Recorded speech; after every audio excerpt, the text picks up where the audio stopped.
Objective complete. Good work out there. Thank you, Lord. Thank you, Lord. That dude came from behind.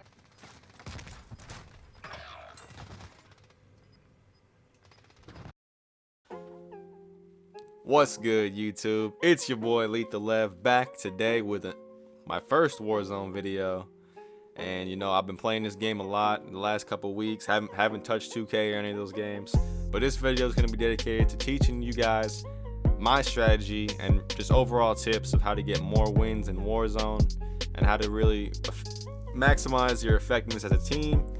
So first and foremost, the loadouts, I would always recommend having classes that start off with Ghost first, because you do not want to show up on people's UAV. Obviously, you're going to need your loadouts to win, just because of the perks. The perks are so important in Warzone. So the two primary loadouts that I go with are the M4 Ghost, depending on, you know, what my mood is, and I want to go with the M4 or the MP7. So the M4, I rock EOD, Ghost, and Amps, and the MP7, EOD, Ghost, and Amp as well. And because as long as they're going to allow people to have RPGs as a secondary without having to use overkill, it's just going to make using Ghost more effective, because everyone's just going to have RPGs. And now that they added quads, you're going to have you can potentially have four people on a team with RPGs, which is just overpowered. So I rock C4 and heartbeat sensor, though I am debating switching to the flash or the stun, because honestly the heartbeat sensor is only good really for the beginning of the game, because everybody's using Ghost now. I'm telling you, everyone uses Ghost. If you pop a UAV at the end of the circle, you're gonna see about 3 people, because everyone uses Ghost. The attachments that I run with are the monolithic, FSS recon, Merc 4 grip, 60 round mags, and no stock on the MP7. Just because you really want that ADS speed, you want to be able to, you know, move quick, strafe, do all that. And the M4, I go with the monolithic always, commando, 60 round mag always, stock M16 Grenadier. I sometimes switch this with the Corvus depending on, you know, how I'm playing, but tac laser as well. Also, if you're playing quads, mainly quads, I recommend having 2 ARs on your team and 2 subs. That way you can drop each other ammo. That's just another tip you can do. And then for the sniper, I got 2 different sniper classes set up. I got the HDR with no thermal, which I like. I usually use a 5 round mag, so I take this off just for the ADS speed. And this is the setup. And then I have a thermal class to where, you know, you can see people that don't have on cold-blooded. So those are the 2 setups. Mainly when I get into the game, the first thing I want to do is have your team land somewhat near you. Obviously, I'm not saying I'm the best player. It's just Call of Duty is 90% IQ, 10% gun skill. If you have IQ, if you know what plays the challenge, if you can spot people on the map, if you have good awareness, you're gonna be just fine. So the main tip that I have is, first thing you want to do is land and then grab a bounty. That way you're gonna see if anyone's near you, and you just want to stack up as much cash as possible and get your loadouts. So when you get the loadout, you're gonna have the heartbeat sensor. You're gonna be able to see who's on the map, and it's gonna be that much easier for you to rack up kills once you have your heartbeat and once you have money for UAVs and stuff. So there's a lot of different strategies that I've seen people use. Obviously, people that want to rack up a lot of kills, you land at hot spots like Superstore or military, or somewhere that you know is going to be right off the plane, because usually people don't want to spend 10 minutes flying across the map in the plane. They want to get out, get their guns, and start shooting immediately. So, but the main strategy that me and my team use is that we get a lot of recons. The recons will show where the circle is going to end if you haven't noticed. And basically we get the recons and then we just rotate. So when you rotate, you can get to, you want to find a building or you want to find somewhere that you get high ground. So there's 2 options for you. When you rotate, there's going to be marking. You got to zoom in on your mini map and you can mark where the buildings are. That way you can go there immediately, or you could just rotate to the short side of the circle. And what I mean by that is The short side of the circle is the circle with less room between the gas and the line to which the boundary is in the final circle. So if you're on the short side, you don't have to worry about people coming from behind and potentially flanking you, which makes it that much easier just to, you know, look in front of you and be able to shoot people that you see.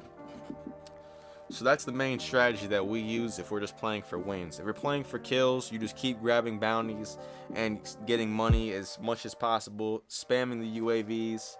If you don't know, 3 UAVs is equals 1 advanced UAV, which shows everybody on the map. It shows what direction they're running, and it's that much easier for you and your team.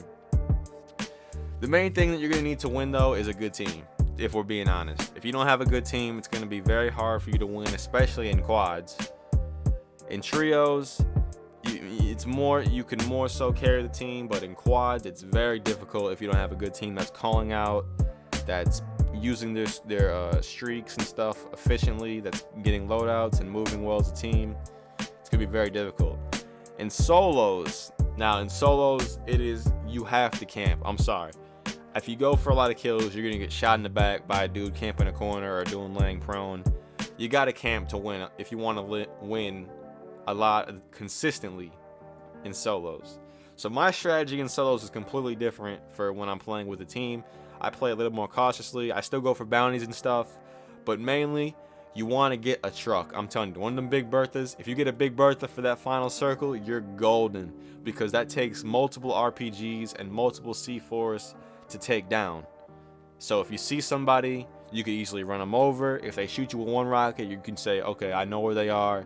You can either, you know, regroup, get out of the truck, or wrap around them, get some cover, or you can just keep running around for the circle. Then final circle, you can just use the car for cover and then shoot the last guy and just play to win. So solos is, you know, it's boring, but at the same time, it can be fun if you're going for kills, but it's frustrating when you're going for a lot of kills and you die to somebody that's just camping in the corner, that's just running ghost. So obviously in solos, you're gonna want ghost and you want to get your loadout as soon as possible. I'm telling you, no other mode you want to get your loadout faster than solos, because those perks really make a difference. Also, suppressors are the key to winning in Warzone. If I have a teammate not running a suppressor, I can't play with them, because they're gonna give away your location and you're gonna get third-partied all day long. So make sure everyone on your team is running a suppressor. I recommend the monolithic just because it's a really good suppressor for all the guns that you can get. A lot of people don't even use their suppressors on your snipers because they don't realize that they're showing up on the minimap, but make sure your snipers have suppressors. Now, one thing I will say is that C4s, you gotta double tap the X button to blow up. A lot of people don't know that. I recommend using C4s or Semtex, just because the Semtex will stick, so that way it's good for vehicles and stuff, and also it blows up pretty quick. The claymores, it's just for campers. The frags, you gotta hold down, and a lot of times you don't have time to just be holding it and cooking the grenade. When you're in the final circle, you gotta move and you gotta get shots on people quick, so I don't really recommend frags in this mode. Now, a lot of the things that people don't realize is there's also things you can pick up that don't count towards your lethal and tactical.